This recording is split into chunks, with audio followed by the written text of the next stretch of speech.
오늘 말씀 제목이 광야를 걷는 그대에게, 이렇게 정해봤습니다. 오늘 저는 세 가지 광야를 설명하는데요. 첫 번째 광야가 어떤 광야냐면 나사렛입니다. 나사렛은 마치 광야랑 비슷합니다. 별 볼일 없는 도시예요. 누구도 알아주지 않아요. 물질도 넉넉하지 않아요. 단조로운 일상을 살아요. 근데 제가 오늘 여러분에게 좋은 소식이라고 하는 것은 뭐냐면 예수님이 이 나사렛에서 사셨다는 거예요. 그곳에서 사셨다라는 말은 무슨 의미가 되느냐면 우리가 겪고 있는 이 나사렛 같은 현실을 충분히 아신다는 거예요. 그러니까 누구보다도 여러분의 나사렛 같은 상황을 이해하십니다. 그리고 함께하여 주십니다. 왜 여기로 오게 하셨는지 모를 때가 있다. 왜 내가 있는 곳이 광야입니까? 왜 주님이 인도하신 곳이 그것입니까? 모를 때가 있다. 믿음으로 순종했는데도 광야였다. 하지만 그것도 하나님의 선한 인도하심의 과정이다. 하나님이 여기로 인도하신 이유는 여기에도 계시기 때문이다. 하나님이. 이게 답이에요.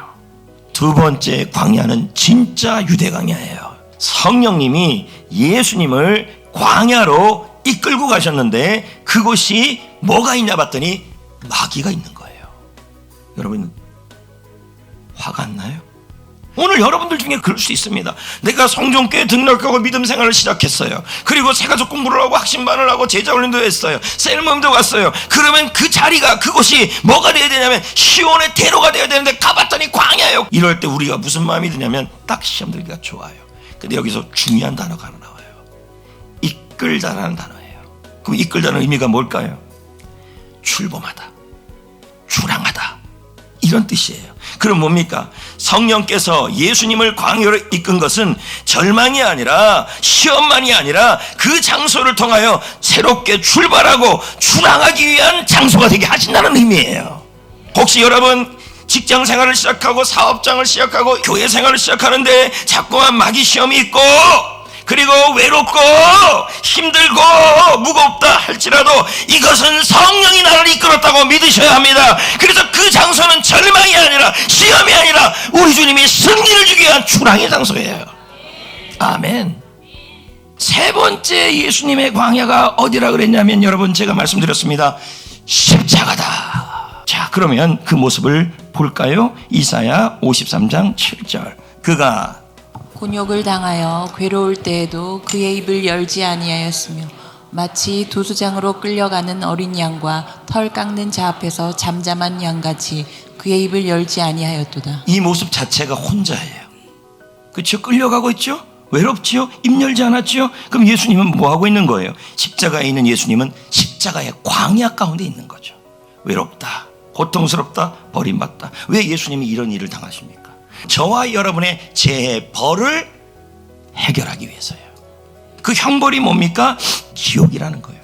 그래서 우리가 이렇게 사는 것을 우리 예수님이 원치 않았기 때문에 하나님께서는 예수님에게 우리의 죄의 형벌을 이렇게 다 넘겨버린 거예요.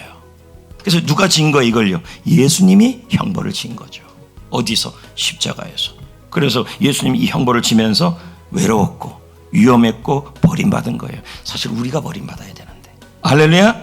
그러면 성도에게 오는 고난은 형벌이 아니라 좀 더 그 가정을 바른 길로 가게 하기 위해서, 의의 길로 가게 하기 위해서 주님께서 인도하는 주님의 길을 열어주시는 교정법이라는 거죠. 아멘. 그리고 이 땅에서 어떻게 됩니까? 자유함을 얻게 됐으니까 이제는 풍성해지고 행복할 수 있는 삶의 조건이 만들어진 거죠. 그러니까 여러분 말씀드립니다. 왜 우리가 고난주간을 오늘부터 지켜야 합니까? 우리의 삶이 나사렛 같고 유대 광야 같고 십자가 같은 그러한 고통과 어려움 속에 있다 할지라도 예수님이 나의 모든 죄의 형벌을 다 지어서서 우리를 죄의 형벌에서 자유케 하시고 우리와 함께 하시고 그 어려운 나사렛 같은 광야에서 지키시고 인도하시는 그 은혜 때문에 우리가 고난시간을 보내는 거예요. 근데 여기서 하나 기억해야 될 게 있어요. 죄의 형벌은 해결돼도 죄의 성향은 남아있어요. 그래서 어떻게 해야 돼요? 주님의 보혈의 피로 매일매일 씻어야 돼요. 기도하고 회개하고 정결하게 살아가도록 해야 돼요. 그러므로 성도가 짓는 죄는 형벌의 죄가 아니라 씻으라는 사인이에요. 아멘. 오늘부터 고난주간이 시작됩니다. 이번 한 주간 예수님의 십자가를 사랑하시고 감사하십시오. 또 이번 한 주는 새벽 기도를 통하여 여러분들이 고난주간을 잘 승리할 수 있기를